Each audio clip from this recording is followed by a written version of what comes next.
Hello my dear friends, how are you?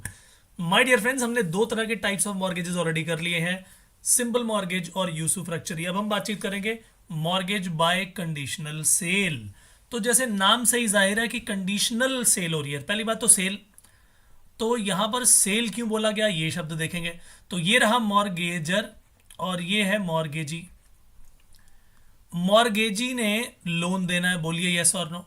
Mortgagee ने loan देना है, मॉर्गेजर ने अपना ये घर गिरवी रखना है, राइट।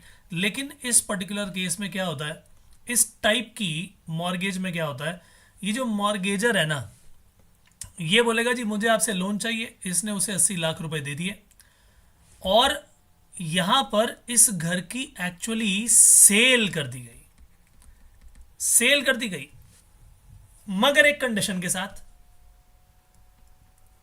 मॉर्गेजर ने अपनी ओनरशिप की इस प्रॉपर्टी की सेल कर दी मॉर्गेजी को, मगर ये सेल जो है विद अ कॉवेनेंट यानी विद अ कंडीशन है। कंडीशन ये कि जब जब मॉर्गेजर लिए गए इस पैसे का अमाउंट पूरा चुका देगा वापस, तो मॉर्गेजी वापस इस प्रॉपर्टी को मॉर्गेजर के नाम कर देगा या कर देगी। यानी इसका मतलब यह हुआ कि सेल तो कर दी, ये सेलर बन गया, ये बायर बन गई, मगर ये सेल जो हुई है कंडीशन के साथ हुई है। और कंडीशन क्या कहती है कि जब इस मॉर्गेजर ने, सेलर ने वापस कर दिया है सारा का सारा पैसा, तो मॉर्गेजी की ड्यूटी बनती है कि वो सारा का सारा जो ओनरशिप का राइट है वापस किसको दे दे, वो वापस किसको दे दे, इस सेलर को यानी मॉर्गेजर को। सो माय डियर फ्रेंड्स, ये सारी की सारी कहानी कंडीशनल सेल की कहलाती है। It is a mortgage, a type of mortgage, मगर ओनरशिप जो है यहां पर ट्रांसफर हो जाती है।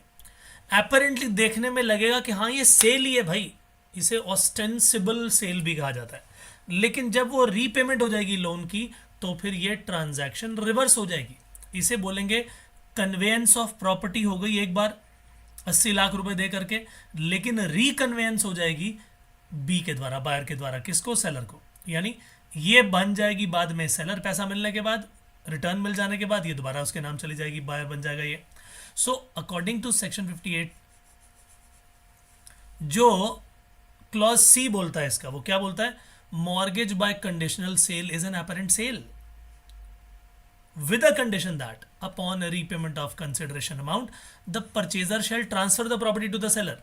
यानी फिलहाल ये सेलर है, ये परचेजर है, तो जैसे ही इसके पैसे ये वापस मिल जाएंगे, तो ये वापस इसकी प्रॉपर्टी की ओनरशिप इसी को, सेलर को ट्रांसफर कर देंगी। ठीक है, very very simple part. Although the whole consideration, although the whole transaction looks like a conditional sale, yet उसमें एसेंस यही है कि लोन है ये। यानी ये मॉर्गेजी भी जानती हैं कि ये जो सेल की जा रही है, इसके नाम जो ओनरशिप आ रही है, वो हमेशा के लिए नहीं है।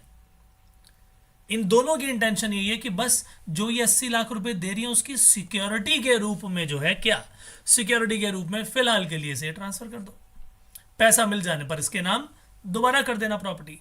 तो एक तरह से जो मकसद है, वो जो इंटेंशन है दोनों की, वो लोन ही है। क्या है इसके एसेंशियल्स, आइए देख लें।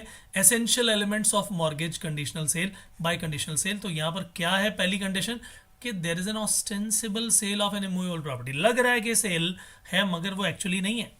इन reality it is done to secure a debt, security के लिए किया गया। The seller and buyer both know and intend also कि भाई ये जो सेल की जा रही है, it is for the purpose of securing the debt. Loan की सिक्योरिटी के रूप में सेल की गई है, बाद में वापस उसके नाम कर दी जाएगी। सच इंटेंशन इज इनफर्ड, इंप्लाइड ही है, उसकी कंडीशन अटैच बता देती है कि एक्चुअल सेल नहीं है, right. Now very important part कि सेल जो है, सेल की जो कंडीशन है वो क्या क्या है, आइए। द कैरेक्टरिस्टिक्स और features of this form of mortgage is that, क्या, mortgage but is sale, that is sale but become mortgage because of peculiar condition attached to it। दिखने में सेल ही लगती है, लेकिन उसके अंदर जो कंडीशंस अटैच्ड है वो इसे मॉर्गेज बना देती है। This is very very important part. The existence of debt is inferred from the very nature of the condition which makes it a mortgage. उसका कंडीशन ही जो है उसको क्या साबित कर देता है कि ये एक मॉर्गेज है। Is that very very clear to you? The condition may be that when seller repays the price of the sale, sale will be void, जो सेल की थी वो वॉइड हो जाएगी और वो रिकन्वेंस ऑफ प्रॉपर्टी किसके नाम कर देगी? सेलर के नाम, यानी मॉर्गेजर के नाम। और the condition may be that if the seller does not repay the amount, तो सर्टन डेट तक अगर नहीं मिला तो फिर वो ओनरशिप ही उसी के पास रह जाएगी। भाई इसके पास फायदा क्या है? मॉर्गेजी के पास फायदा ये है कि अगर इसको पैसा मिल गया तो ये प्रॉपर्टी वापस उसके नाम कर देगी, अगर इसको पैसा नहीं मिला तो ठीक है, इसके नाम तो ऑलरेडी प्रॉपर्टी हुई है। और जनरली जब भी लोन दिया जाता है तो उसकी एक मार्जिन रिक्वायरमेंट काट के दिया जाता है, यानी 1 करोड़ की प्रॉपर्टी है तो उसके बदले में पूरा 1 करोड़ का लोन नहीं मिलेगा, 80 लाख का लोन दे दिया ताकि इसको भी लगे कि भाई ये जो प्रॉपर्टी है ये महंगी थी और मुझे उसके बदले में कम लोन मिला है तो मुझे पैसा वापस करना है। अदरवाइज वो सोचेगा चल भाई मेरा तो पूरा पूरा पैसा मिल गया तो सेल ही मान लो, पैसा नहीं दे पा रहे कोई बात नहीं। लेकिन एक बहुत ही इंपॉर्टेंट चीज़ है और वो ये कि जो कंडीशन है उसी सेम डॉक्यूमेंट में, जो सेल का डॉक्यूमेंट है उसमें मेंशन करनी पड़ेगी, और अगर नहीं की गई तो फिर आप इसे मॉर्गेज ट्रीट नहीं कर सकते। It is necessary that the conditions must be incorporated in the same document which has been executed as a sale deed.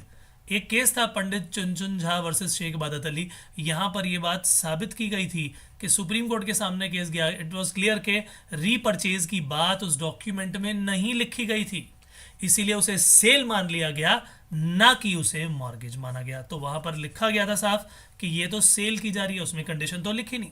आपसी बातचीत से काम नहीं चलेगा, राइट? वहां पर लिखना पड़ेगा उस डॉक्यूमेंट में, तभी क्या मानी जाएगी? तभी ये मानी जाएगी कि ये एक कंडीशनल सेल है, इसीलिए मॉर्गेज है। अगर वो कंडीशन मेंशन नहीं करोगे तो वो एक्चुअल सेल मान ली जाएगी, राइट?